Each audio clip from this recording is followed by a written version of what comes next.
Hello dear students, welcome you all.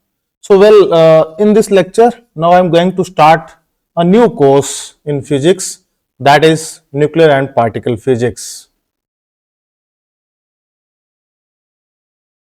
Nuclear and particle physics, right. This entire course consists of two sub parts. One is nuclear physics and one is particle physics, right. So we have two sub parts in this entire course, nuclear physics and particle physics. So obviously we are going to start with the nuclear physics, and in nuclear physics the first chapter, first topic that we are going to discuss today, that is related to the discovery of atomic nucleus,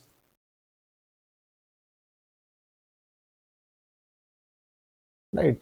Because the entire nuclear physics deals with the discovery of the atomic nucleus, its properties, its composition, different nuclear models, radioactivity, right, all these things. So the foundation of this entire course is discovery of the atomic nucleus, right. So this is the topic that I am going to discuss today in this lecture, right.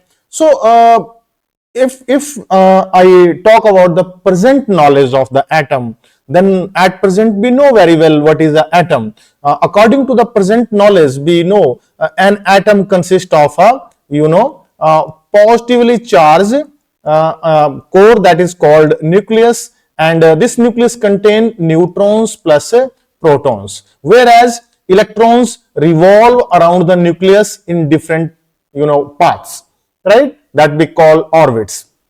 Now this is the present knowledge, right. But this knowledge has developed step by step. So we have to go back into the history, how this branch of physics, nuclear physics, came into being, how we know about the atomic nucleus, about its composition, neutrons, protons, so different theories related to it. So for it we have to go back into the history, right. So we know right from the beginning, when the men start thinking about the constituents of this universe, constituents of all the beings that we see around us, then it was thought that the different things that we look around us are definitely made up of some fundamental things, right. So different people give different theories related to the composition of the different beings and different things in the universe,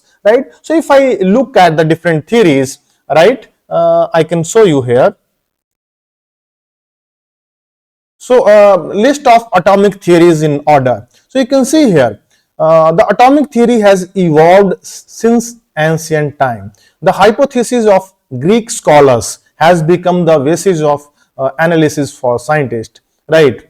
Moreover, the word atom that we know today, and we call atom an atom, so it has came from Greek word atomos, which means indivisible, because at that time, according to the Greek belief, the matter made up of small particles which they call atomos. Atomos means it cannot be further divided into other substructures. So at that time the atom was indivisible, right. It was fundamental particle, but it is with the passage of time, when we start exploring inside the atom, then we came to know about the composition of the atom, right. So it is the thing that was discussed at that time, ancient times, right. So then I can show you, you can see here different this is the ancient Greek beliefs that was mainly proposed by Leucippus Democritus in 5th century before Christ, right. So this is what I discussed, Greek philosophy. Then we have Dalton atomic theory, that was given by English chemist John Dalton in 1808, right. Then we have a J.J. Thomson theory, that was given by English physicist Joseph J. Thomson in 1904, right? Then we have Rutherford hypothesis, Rutherford atomic model, that was given by Ernest Rutherford in 1911. Then we have Bohr's theory, that was given by Danish physicist Neil Bohr in 1913, right? Then we have Einstein, Heisenberg, and quantum mechanics, and all these things are there, right? So this is the step by step development in understanding the basic nature of the matter, that is atom, right?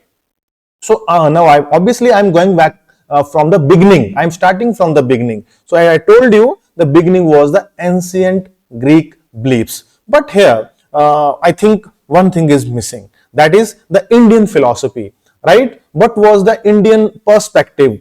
Here one thing that we missed is the theory of atom given by our great says, Indian great says Acharya Karnad, right? So according to Acharya Karnad, again, the entire matter is made up of small, very small, pieces which cannot be further divided, right? He called them as Anu, right? So he is also associated with the atomic theories, but his name is missing in that list. So I am adding it here to remind all the viewers that we Indian people were also very having advanced knowledge at that times. It is around 2500 years ago, right?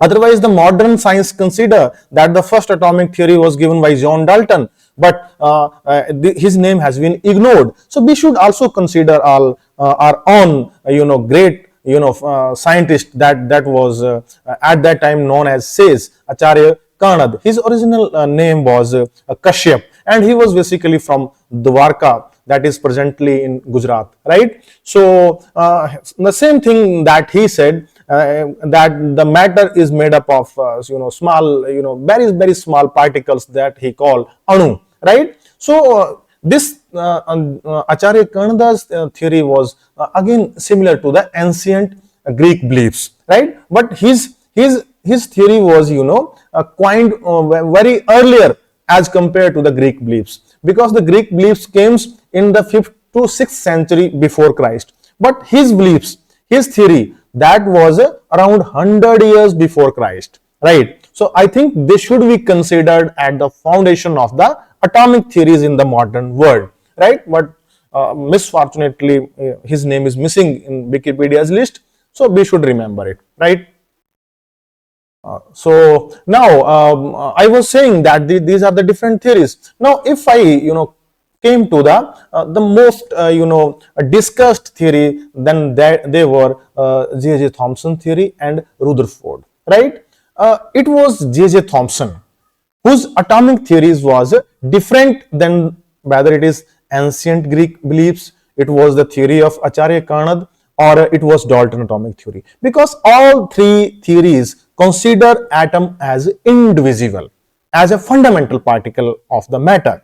But John Dalton, that we have discussed here, J.J. Thomson, that I was talking about, he said that atom is divisible, right? Atom consists of two things. One is positive ion core, and other is the negative charged particle that were electrons, right? So this J.J. Thomson, Joseph Thomson theory is also known as plum pudding theory, right? I will show you why it is called plum pudding theory, right? But one thing is clear, that his theory was different from the earlier whatever theories was given by, whether it was given by John Dalton, it was given by Greek peoples like Lysippus, Democritus, or whether it was given by Acharya Karnada, right? His theory was different. He considered that atom is a divisible, right? So I am showing you here why it is called plum pudding.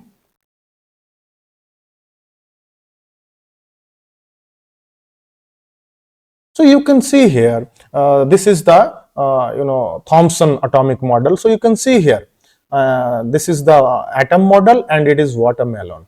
So according to Thomson, the whole positive charge of the atom is distributed uniformly inside the atom, whereas the negative electrons, negatively charged particle electrons, they are embedded in all the region inside the atom. You can see here, right?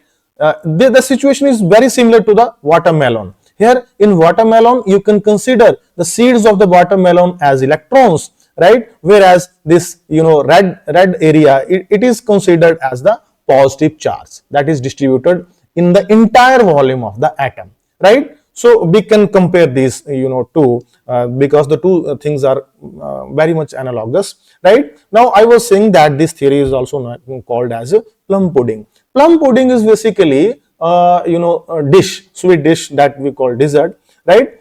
In that plum pudding, there is a cake and some fruits or some ingredients are inserted in that cake, just like a watermelon. So that's why we call this theory, this model as also the plum pudding model, right?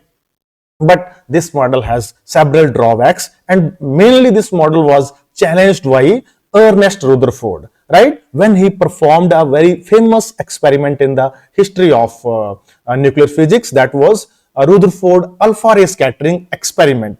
So then after that experiment, this atomic model of J.J. Thomson was totally discarded. So now I am coming to the Rutherford's alpha ray scattering experiment, right? You can see here in 1911, Ernest Rutherford, who was a British physicist, proposed a nuclear model of atoms in which in which a nucleus exists. In the past, he discovered the part of activity such as the movement of proton and electron, right? All these things. So in this coming part of this lecture, I am now focusing on the Rutherford alpha ray scattering experiment and the discovery of a nucleus. Because prior to Rutherford experiment, Rutherford's hypothesis, there was nothing like nucleus in the atom, right? We have seen J.J. Thomson theory, that was plum pudding, because in that the positive charge was uniformly distributed and the electron was embedded inside that. So there was nothing like nucleus. The term nucleus was not there. So now I am coming to the Rutherford hypothesis, right? Rutherford alpha ray scattering experiment, which was performed by Ernest Rutherford, right? So I am showing you that pic, that image of experiment.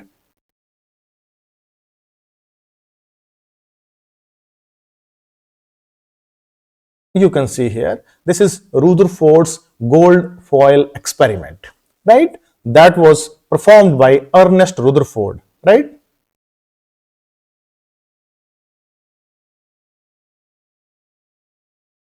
So you can see here, the different components of this Rutherford's gold foil experiment. You can see here in the center of this, circular arrangement, it is a thin gold foil. Now, why the gold is taken here? We know gold have atomic number 79, and gold is a very ductile as well as malleable metal in the periodic table. It can be converted into very thin sheets, thin sheet of the order of thickness 10 raised to power minus 6 to minus 8 centimeter. It means now we have a very thin foil of gold that is placed here, and this is a radioactive source that produce a beam of alpha particles. Now what are alpha particles, right? We know very well alpha particle are represented as a helium nucleus, right? 2He4. It is a combination of 2 proton plus 2 neutron, right? So obviously these alpha particles are positively charged, right? So this is a radioactive source that emit a beam of alpha particles. These alpha particles are directed toward this, and this entire arrangement is a detector, right? This you can see it is written here, detector. This is going to absorb all the alpha particle that either pass through this thin foil or they got deflected by the thin foil. You can see here A, B and C. A is most of when this experiment was conducted by Rutherford in 1911, right, he observed that most of the alpha particle travel through the foil undeflected, right? You can see here some alpha particle are deflected by small angles b, right? Occasionally an alpha particle travel back from the foil, it come back, right, either in direction or even it can retrace its path toward backside, right? So when the composition of all these A, B, C were analyzed, then it was found that nearly 99.9% of the alpha particles, they pass without any deflection, right? They pass toward this side, but only a fraction of alpha particle, they got deflected. It means that most of the space inside the atom, that is empty space, right? And the positive charge, and now I'm going to show you a animation video that will explain the things. So I was saying that the most of the positive charge was considered to be concentrated at the center of the atom. I'm going to show a animation video. The things will become more clearer from that.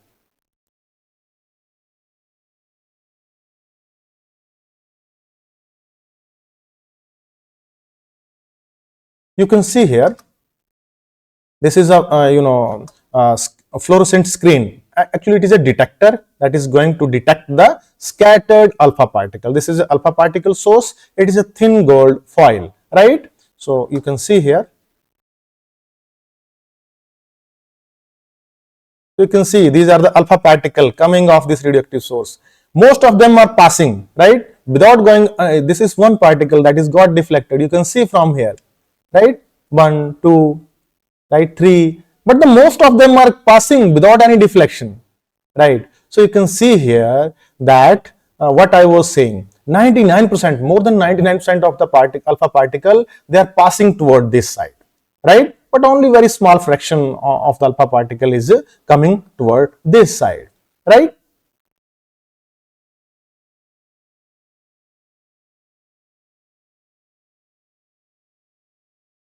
Now, if I look at the gold atom, right, this is the gold atom, and if we consider that in a gold atom, the whole positive charge of the gold atom is concentrated at the center, right, and the region around this is, does not contain the positive charge, right? So in that case, this is the alpha particle. So now, if we apply this kind of analogy in this experiment, right, then you can see here. So it means what will happen when the alpha particle will go toward the atom, because this is the empty region, there is no positive charge, right? So most of the alpha particle, while they pass through this atom, they will pass without undergoing any deflection, or either undergoing deflection, very small deflection, right? But when they will come close to this region, only then they will be deflected by the large angles, or there is a possibility that they can retrace their path, right? You can see in the animation further.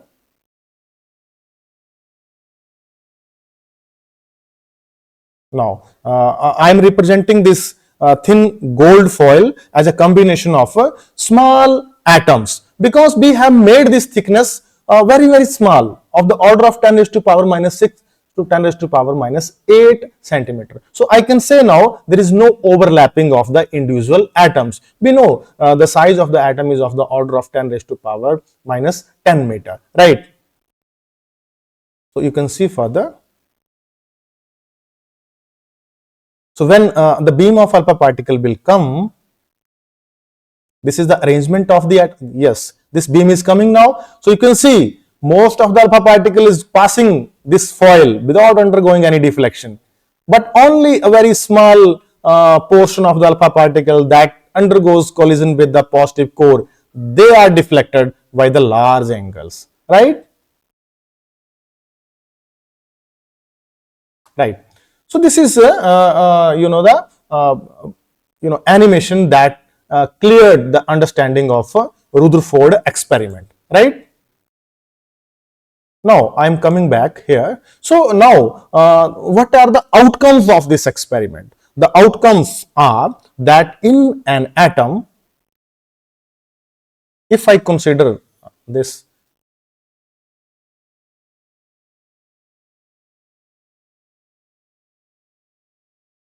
atom, then the outcome is most of the region inside the atom is empty. Clear? And the whole positive charge of the atom, that is concentrated in this very, very small region, right? Whole positive charge. Right? This is concentrated in the very small region of the atom. Clear? Whereas the negatively charged electrons, they are revolving around this nucleus. This word nucleus. This word nucleus was coined by Ernest Rutherford. He called this small region that contain the whole positive charge as a nucleus, right? And the negatively charged electrons are moving around the nucleus in different paths, right? So this is the outcome of this Rutherford alpha ray scattering experiment. We got the discovery of atomic nucleus, right?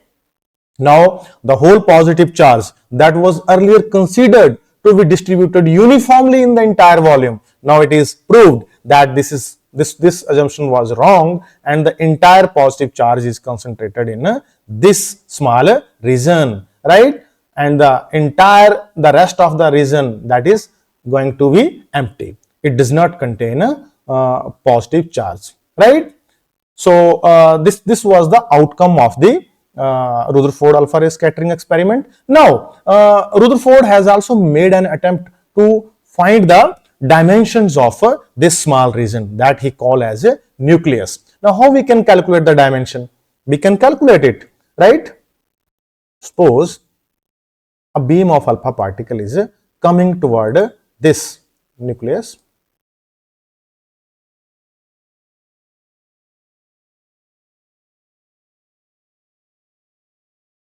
Let this is the beam, this is a single alpha particle I am considering. It is coming toward the atomic nucleus. When it arrived here, it undergo collision with the atomic nucleus, right? And then obviously alpha particle is positively charged, and nucleus is also positively charged, so it will be repelled back. So it will retrace its path and it will then come back, right? So suppose when the alpha particle is coming toward the atomic nucleus, right, it has velocity b, so it will have kinetic energy half mb square, right? So when the alpha particle is moving toward this side, going toward this side, due to the repulsion of the atomic nucleus, it is also positively charged, its kinetic energy will go on reducing, decreasing, right? Whereas its potential energy, right? Now potential energy is why there? Because there is an interaction between the positive charged nucleus and positively charged alpha particle, and I can represent this potential energy as equal to reciprocal of 4 pi epsilon naught, right? Z is the charge of this nucleus multiplied by 2 is the charge on alpha particle divided by, let r is the distance at any point. Let when the alpha particle is here, then this is the distance r. This is the potential energy at this point, right? Now as the alpha particle, as I told you, that it comes toward this side, toward the atomic nucleus, its kinetic energy goes on decreasing, right? Whereas its potential energy goes on increasing, right? Now you can see from this expression also, when the r is infinity, right, this potential energy is 0, but as the r is decreasing, the potential energy is increasing. Now the alpha particle will continue to move toward the atomic nucleus up to a point at which its kinetic energy becomes equal to 0, and let it is the distance of closest approach from the center of nucleus, and I am calling this as a distance as r naught, right?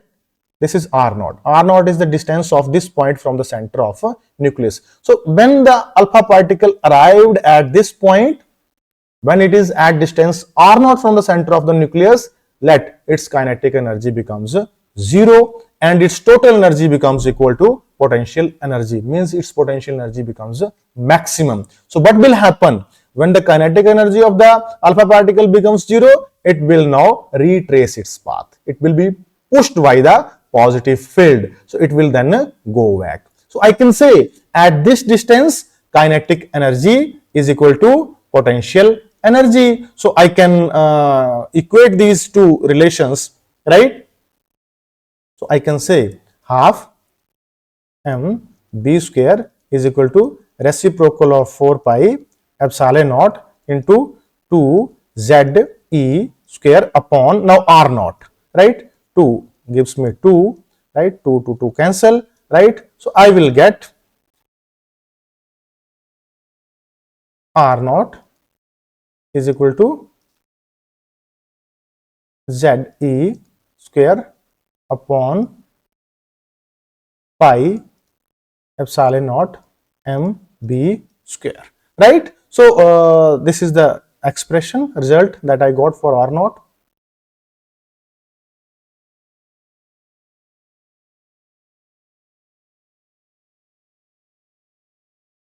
So this is this expression for r naught give me the idea about the dimensions of the atomic nucleus, means radius of the atomic nucleus. So by knowing the value of m, we know already value of m, that is the mass of alpha particle, b is the velocity, z is the atomic number of gold, that we know in this particular case it is 79, and E is the charge on electron. So putting all these value, we found that, right, the size of the nucleus is of the order of 10 raised to power minus 15 meter, right? So we can see, and the size of the atom we know very well, it is of the order of 10 raised to power minus 5 meter. So you can compare these two terms.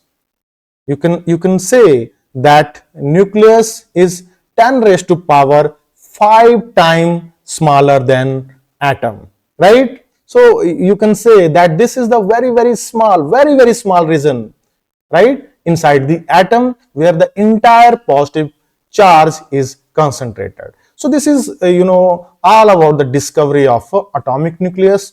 We have found here that this atomic nucleus was discovered due to the Rutherford alpha ray, or we can say Rutherford's gold foil experiment. It is the foundation of the entire nuclear physics, right? So thank you very much.